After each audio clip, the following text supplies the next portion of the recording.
নমস্কাৰ আপোনালোকে চাই আছে অসম সংবাদ 24 ঘণ্টা। আজি আমি অসম সংবাদ 24 ঘণ্টায় আহি উপস্থিত হৈছোঁ শোণিতপুৰ জিলাৰ অন্তৰ্গত শহীদ নগৰী ঢেকিয়াজুলিত। আৰু আমি বৰ্তমান উপস্থিত আছোঁ ঢেকিয়াজুলি পৌৰসভা এলেকাৰ ৩ নম্বৰ ৱাৰ্ডত থকা বটতলা দুৰ্গা পূজা কমিটিত। আৰু বটতলা দুৰ্গা পূজা কমিটিত এইবেলি এক বিশেষ আকৰ্ষণ, যিহেতু সমগ্ৰ দেশৰে জনপ্ৰিয় কণ্ঠশিল্পী জুবিন গাৰ্গৰ মৃত্যুৰ পিছত এই শোকাকুল পৰিৱেশৰ মাজতে অনুষ্ঠিত হৈছে শাৰদীয় দুৰ্গোৎসৱ। আৰু এই দুৰ্গোৎসৱত এইবেলি বটতলা দুৰ্গা পূজা কমিটিয়ে জুবিন গাৰ্গৰ ফটোৰে সম্পূৰ্ণ মণ্ডপ নিৰ্মাণ কৰিছে আৰু এক আটক ধুনীয়াকৈ মণ্ডপ নিৰ্মাণ কৰিছে জুবিন গাৰ্গক শ্ৰদ্ধাঞ্জলি জনাই। আৰু আমি সামগ্ৰিক পৰিৱেশ দেখুৱাই আছোঁ। এয়া হৈছে ঢেকিয়াজুলি পৌৰসভাৰ অন্তৰ্গত ৩ নম্বৰ ৱাৰ্ডৰ বটতলা দুৰ্গা পূজা কমিটি। আৰু শ্ৰী শ্ৰী সাৰ্বজনীন বটতলা দুৰ্গা পূজা কমিটিত এইবেলি উদযাপন কৰা হৈছে শাৰদীয় দুৰ্গা পূজা। আৰু এই দুৰ্গা পূজাৰ বিশেষ তেখেতলোকে যি মণ্ডপ অৰ্থাৎ পেণ্ডেল, এয়া সম্পূৰ্ণ জুবিন গাৰ্গৰ ফটোৰে নিৰ্মাণ কৰিছে। আৰু যিহেতু এগৰাকী সমগ্ৰ দেশৰে জনপ্ৰিয় কণ্ঠশিল্পী আছিলে জুবিন গাৰ্গ, আৰু জুবিন গাৰ্গৰ মৃত্যুৰ পিছতে সৰ্বত্ৰে এতিয়া শোকাকুল পৰিৱেশ আৰু সকলোৰে চকুত চকুলো লৈ এইবেলি অনুষ্ঠিত কৰিছে শাৰদীয় দুৰ্গোৎসৱ। আৰু এই দুৰ্গোৎসৱত আজি জুবিন গাৰ্গক এনেদৰে শ্ৰদ্ধাঞ্জলি জনোৱা হৈছে। জুবিন গাৰ্গৰ প্ৰতি শ্ৰদ্ধা নিবেদন কৰি তেখেতলোকে নিৰ্মাণ কৰিছে সম্পূৰ্ণ পূজা মণ্ডপ। আৰু আমি এতিয়া কথা পাতিম যিসকল ইয়াৰ আয়োজক সমিতি, উদযাপন সমিতিৰ বিষয়ববীয়াসকলৰ সৈতে। আৰু তেখেতলোকে বৰ এটা সুন্দৰ চিন্তাধাৰাৰে এইবেলি পূজা অনুষ্ঠিত কৰিছে। আৰু তেখেতলোকৰ যি আয়োজক সমিতিৰ বিষয়ববীয়াৰ সৈতে আমি কিছু কথা পাতিম। দেখা গৈছে যি শাৰদীয় দুৰ্গা পূজাৰ প্ৰাক্ষণতে আমাৰ সকলোৰে প্ৰিয় কণ্ঠশিল্পী জুবিন গাৰ্গৰ অকাল মৃত্যু হ'ল। আৰু এই মৃত্যুৰ পিছতে সৰ্বত্ৰে এতিয়া কান্দোনৰ ৰোল।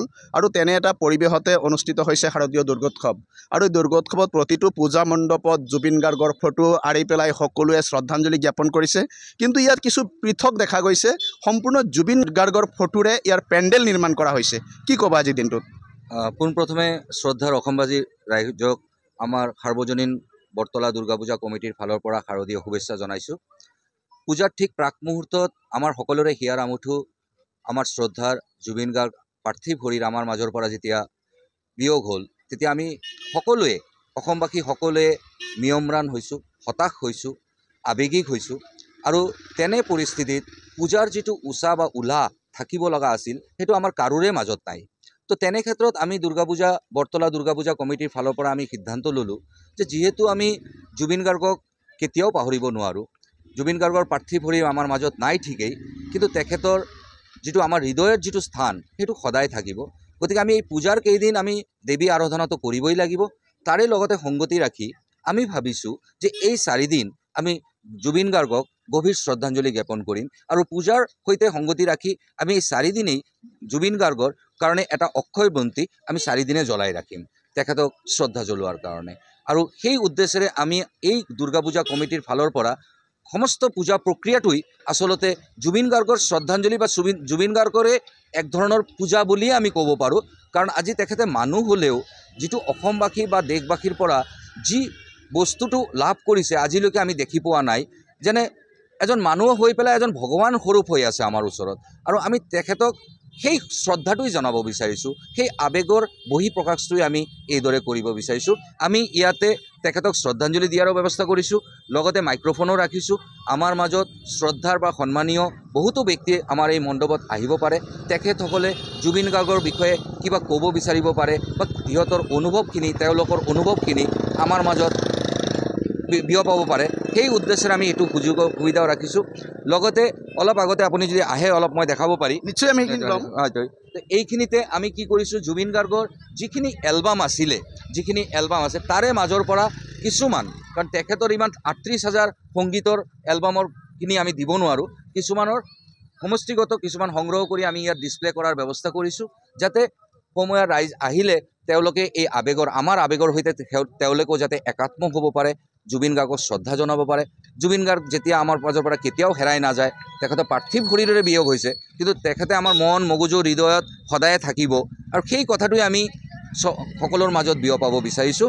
আৰু সেইকাৰণে আমি বাটৰ কাষতেও আমি সৰু সৰু বেনাৰ দিছোঁ জুবিন গাৰ্গৰ, আৰু জুবিন গাৰ্গৰ কিছুমান যিবিলাক উক্তি আছিলে যিখিনি আমাৰ হৃদয় স্পৰ্শ কৰা, সেই উক্তিখিনিও আমি আপোনালোকে যদি যায় তাতে চাব পাৰিব। প্ৰতিটো পোষ্টাৰৰ লগতে আমি সেইখিনি দিছোঁ।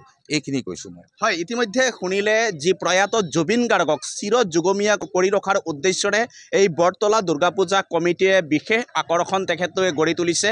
আৰু জুবিন গাৰ্গৰ যিসমূহ গীত, এই গীতৰ তেখেতলোকে সেই কলিসমূহ ইয়াত সুন্দৰকৈ সোঁৱৰাইছে। সঁচাই এক সুন্দৰ পৰিৱেশ দেখিবলৈ পোৱা গৈছে এই বৰতলা দুৰ্গা পূজা কমিটিত। আৰু বৰতলা দুৰ্গা পূজা কমিটিৰ আৰু বিষয়ববী আছে, আমি তেখেতলোকৰ পৰাও কিছু কথা জনাৰ চেষ্টা কৰিম। দেখা গৈছে জুবিন গাৰ্গ আমাৰ মাজত নাই, কিন্তু এই দুৰ্গা পূজাৰ যি মণ্ডপ, এই মণ্ডপত কিন্তু আজি সম্পূৰ্ণ জুবিন জুবিন হৈ আছে। আচলতে তেখেত যে গৈছে সেইটো আমাৰ কাৰণে এটা অপূৰণীয় ক্ষতি হয় গোটেই ৰাজ্যবাসী তথা দেশবাসীৰ কাৰণে। কিন্তু আমি তেখেত গৈছে যদিও তেখেতক আমি বিদায় দিব মনৰ পৰাটো কেতিয়াও নোৱাৰোঁ।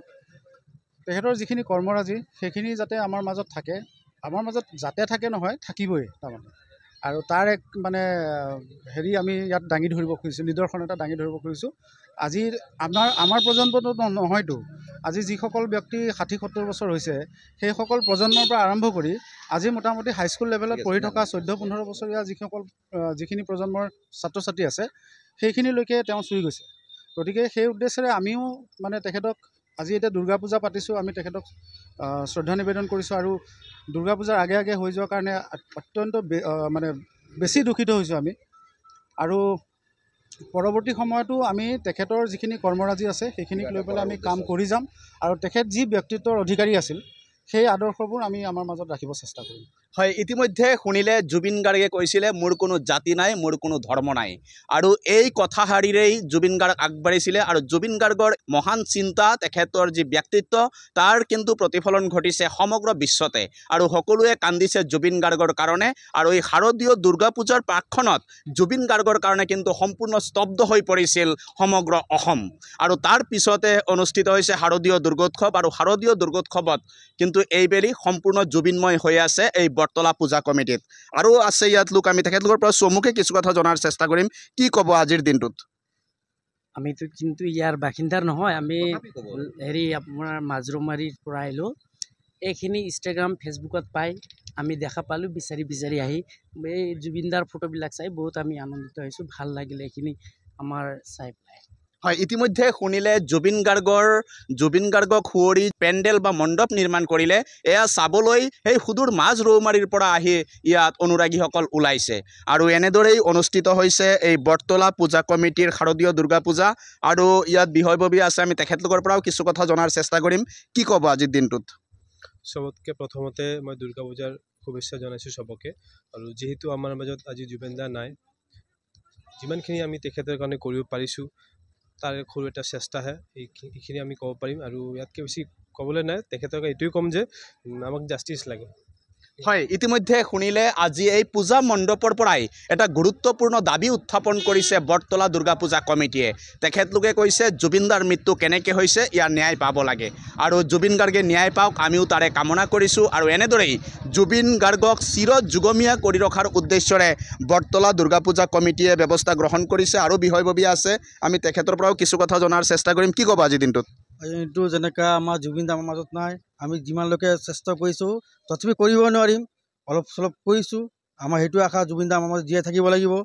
আৰু যোনটো আমাৰ হৈ আছে, যেনেকৈ দুজন মানুহ ওপৰত মেইনলি যোনে লৈ গৈছে ছিংগাপুৰত, তেখেতৰ বিৰুদ্ধে আজিলৈকে কোনো ব্যৱস্থা লোৱা নাই।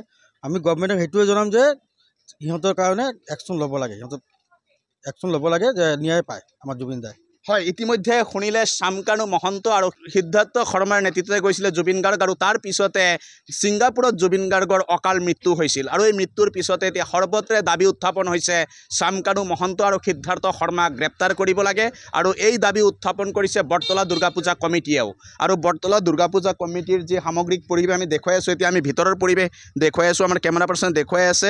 এনেদৰেই আজি যিহেতু মহাষ্টমী পূজা, আৰু মহাষ্টমী পূজা অনুষ্ঠিত হৈছে বৰতলা দুৰ্গা পূজা কমিটি কমিটিৰ এই পূজাস্থলীত এক সুন্দৰ পৰিৱেশৰ মাজেৰে পূজা অনুষ্ঠিত হৈছে আৰু এই বটতলা দুৰ্গা পূজা কমিটিয়ে এইবেলি জুবিন গাৰ্গক সুঁৱৰি এই পূজাভাগি আৰম্ভ কৰিছে আৰু জুবিন গাৰ্গক সদায় শ্ৰদ্ধাঞ্জলি জনোৱাৰ ব্যৱস্থা ৰাখিছে বটতলা দুৰ্গা পূজা কমিটিয়ে আৰু আমি সামগ্ৰিক পৰিৱেশ দেখুৱালোঁ সকলোৱে আহক বটতলা দুৰ্গা পূজা কমিটিত আৰু তেখেতলোকৰ যি প্ৰচেষ্টা এই প্ৰচেষ্টাৰ প্ৰতি সকলোৱে সন্মান জনাওক আমিও তাৰে কামনা কৰিছোঁ আৰু পুনৰ জুবিন গাৰ্গলৈ আমিও শ্ৰদ্ধা নিবেদি সকলোৱে অসম সংবাদ 24 ঘণ্টা চাই থকাৰ কাৰণে মই প্ৰশান্ত বৈশ্যই ঢেকীয়াজুলি পৌৰসভা এলেকাৰ 3 নম্বৰ ৱাৰ্ডৰ এই বটতলা দুৰ্গা পূজা কমিটিৰ প্ৰাংগণৰ পৰাই সকলোলৈ শাৰদীয় দুৰ্গা পূজাৰ অভিবাদন জ্ঞাপন কৰিছোঁ।